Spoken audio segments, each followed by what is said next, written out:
माता सीता की भी कुंडली मिलाई गई थी शादी से पहले, लेकिन मिला क्या, 14 वर्ष का वनवास। महाराज जी मैं एक ज्योतिष हूँ और चेहरा देखकर भी लोगों का भविष्य बताता हूँ महाराज जी। पर जब किसी का भविष्य फल उनकी आशा के अनुरूप नहीं होता, नकारात्मक होता है, तो मुझे उन्हें सच्चाई बताने में झिझक सी होती है, कहीं मेरे उत्तर सुनकर वो मायूस ना हो जाएं। तो महाराज जी इस स्थिति में मेरे को क्या करना चाहिए महाराज जी?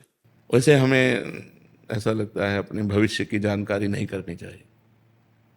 आपका कार्य है इसलिए आप करेंगे, आपके पास लोग आएंगे, लेकिन हमसे प्रश्न किया है तो हम इसलिए कहते हैं कि भविष्य को सुधारने के लिए हम प्रयास आज नाम जप करें, सत्शास्त्रों का स्वाध्याय करें, तीर्थयाटन करें, दान पुण्य करें, दूसरों का उपकार करें, तो हमारा भविष्य अच्छा होगा, अपने आप अच्छा होगा। जब हम भगवान का नाम जप करेंगे, जैसे हमारे भविष्य में बुरी बातें आनी हैं, वो हमारे पूर्व पाप कर्म के अनुसार जो हमारे भाग्य में लिखा है उसी के अनुसार आती है। तो हम अपने भाग्य को बदलने के लिए मनुष्य शरीर प्राप्त किया है, ना कि अपने भाग्य में जो लिखा है वही भोगते रहे। हमें भाग्य बदलना है। हम मनुष्य हैं, हम भगवान के अंश हैं। तो अब हम हाथ या मस्तक की रेखा से हमें कोई बतावे कि कल आपके ऊपर भारी विपत्ति आने वाली है, तो परेशान हो जाएगा। जो पे कृष्ण चरण मन अर्पित तो करिहे का नवग्रह रंक, ये ग्रह, ये नक्षत्र, तो हमें भगवान का भजन करना चाहिए, अच्छे आचरण करने चाहिए, भविष्य जानने की कोशिश नहीं करना चाहिए। माना आपको ज्योतिष का ज्ञान है तो आप भविष्य भाग्य देखकर बता सकते हैं, लेकिन कुछ लोग ऐसे होते हैं जिनको कुछ ज्ञान नहीं होता है और लोगों को संकट में डाल देते हैं। उनके दिमाग में वैसे ही डिप्रेशन हो रहा है, लोगों को और डिप्रेशन में डाल देते हैं कि तुम्हारे ऊपर तो ये चढ़ा है, वैसा होगा वैसा होगा। वो आदमी पर इतना तक गलत शिक्षा दे देते हैं। ऐसे भी उपदेशक होते हैं जिनको ज्ञान नहीं है। ऐसा ऐसा कैसे हो सकता है? इस तरह के व्यवहार हमें लगता है कि ज्योतिषाचार्य या शास्त्रज्ञ, ज्योतिष शास्त्र है हमारा, लेकिन हम कह रहे हैं हम कल की समस्या को क्यों देखें। आज हम नाम जप करेंगे जिससे सारी समस्याएं खत्म हो जाए। मंगल भवन अमंगलहारी, उमा सहित जय जपत पुरारी। भगवान शंकर जिनका नाम जप करते, उन भगवान श्री हरि का नाम जप करें, उसी से मंगल हो जाएगा। और आपको चाहिए कि जो उनका मंगल करे, जिससे उनका उत्साह बढ़े, वो बातें आप बताइए। हाँ, ये जरूर बता सकते हैं कि अगर आपको समय मिले तो रुद्राभिषेक करवा लीजिए, समय मिले तो मृत्युंजय जाप करा लीजिए, ये मंगलमय कार्य बता सकते हैं। लेकिन ऐसी कोई बात ना बताएं जिससे वो आदमी डिस्टर्ब हो जाए, जिससे वो आदमी अपनी शांति खो दे, जिससे आदमी अपनी वो बुद्धि का कंट्रोल खो दे और कुछ ऐसा कर बैठे।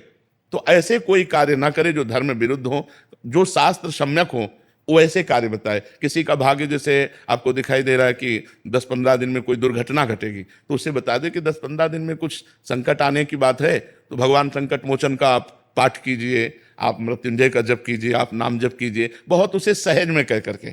जैसे हम डॉक्टर को शिक्षा देते हैं कि पहली डॉक्टरी आपकी मृदु भाषा है। अरे कुछ नहीं है, आप जैसे हजारों रोगी ठीक हो गए भाई, तुम निश्चिंत रहो। वो एक आदमी रिलैक्स हुआ, क्योंकि दवा तो बाद में काम करेगी, आप पर विश्वास पहले होना चाहिए। तो ऐसे ही आप उसको रिलैक्स वाली बात तो बता दीजिए, और जिसमें डिस्टर्ब होना है उसको छुपाकर उसका उपाय बता दीजिए कि हो सके तो आप ऐसा कर लीजिए, हो सके तो आप, जो आपको जानकारी है। तो मुझे लगता है कि हम समाज को डिस्टर्ब ना करें, क्योंकि ऐसे जैसे मान लो आप मुस्कुरा रहे हो, अभी कहीं आप इनका भाग अभी बता दें कि परसों घटना घटेगी, पता नहीं घटना घटेगी कि नहीं घटेगी, लेकिन तुम आज से आज से कहला, आज से घटना में महाराज जी एक आए थे, कह रहे वो पंडित जी ने बता दिया कि मतलब ये मेरे बेटे की अल्प आयु है, कह रहे तब से मेरा इतना हो गई हूँ डिस्टर्ब। महाराज जी जाना तो है ही है, बिल्कुल। इनको भी जाना है, उनको भी जाना है, सबको जाना है, बट पहले भविष्य देख के या मतलब वो बहुत ज्यादा नकारात्मक विचार महाराज जी मन में भर जाते हैं महाराज जी। इन बातों से हमें लगता है बचना चाहिए, इन बातों से बचना चाहिए। भगवान का भजन करो, धर्म से चलो, कोई तुम्हारा बाल बांका नहीं कर सकता, हर विपत्ति को ताल ठोक के निकल आ जाए। बट ऐसा लगता है महाराज जी कि वो बता देंगे तो हम अपने भविष्य को सुधार देंगे। क्या सुधार लेंगे? भाग्य का परिवर्तन वशिष्ठ जैसे महापुरुष, वशिष्ठ जैसे महापुरुष भरत जी से कह रहे, सुनो भरत भावी प्रबल, बिलख कहो मुनिनाथ, हानि लाभ जीवन मरण, जस अपजस विधि हाथ। खूब सीता जी की पत्रिका, जन्म पत्रिका मिलाई थी राम जी से सतानंद जी ने, और इधर वशिष्ठ जी ने। कहीं योग नहीं था कि 14 वर्ष का वनवास होगा, लेकिन होना था, हो गया। जो होना, इतने बड़े बड़े महापुरुषों के बीच में जो होना है उसे होना ही है। महाराज ये भी नहीं रोक सकते। जन्म जन्म से हम भटकते आ रहे हैं, मनुष्य देह पाया है, अब की बार हमें ब्रह्म प्राप्ति होनी चाहिए, भगवत प्राप्ति होनी चाहिए। हमारी बात को समझो, हम मतलब उपहास नहीं कर रहे, हमारी बात को समझो। और हम किसी भी आदमी को डिस्टर्ब करने का कार्य ना करें, हम किसी आदमी को सुखी करने का कार्य करें। जैसे हमारे पास कोई आया है भाई हमारे भाग्य की, तो हम उसके भाग्य में अगर देख पा रहे हैं कि संकट है, तो हम उसको उपाय बताते हैं, लेकिन संकट नहीं बताते। यार ऐसा कुछ लगता है कि अगर आप मृत्युंजय जाप करा लो तो और अच्छा रहेगा। ये नहीं बता रहे कि 15 दिन में ऐसे से ऐसा हो जाएगा, नहीं, ऐसे ऐसे नहीं। ऐसा अगर होता तो बड़े बड़े ब्रह्म ऋषि हुए जो सब कुछ जानते हैं, सब कुछ जानते हैं। आप ऐसा ना समझो हम बचपन से बाबा जी हैं, केवल मंत्रों में ही खेला है। जैसे लोग गुल्ली डंडा और क्रिकेट खेलते हैं ना, हम मंत्रों में ही खेला है, शास्त्र का मनोरंजन किया है और जीवन भर जितेंद्रिय और ब्रह्मचर्य का पालन करके भगवान के मार्ग में चले हैं। तो किडनी फेल है और डायलिसिस हो रहा है और जीना मुश्किल है। कर्म का ये फल होता है। अब ये आज के कर्म का फल नहीं, ये पूर्व के कर्म का फल है। ऐसे हम मिटा सकते हैं? आप विचार करो, इतना भजन कर तो मिटा सकते हैं, तो ये किसी के भाग्य को मिटा सकते हैं क्या? भाग्य को मिटाने की ताकत किसी को नहीं है। जो कुछ लिखा है वो होके रहेगा।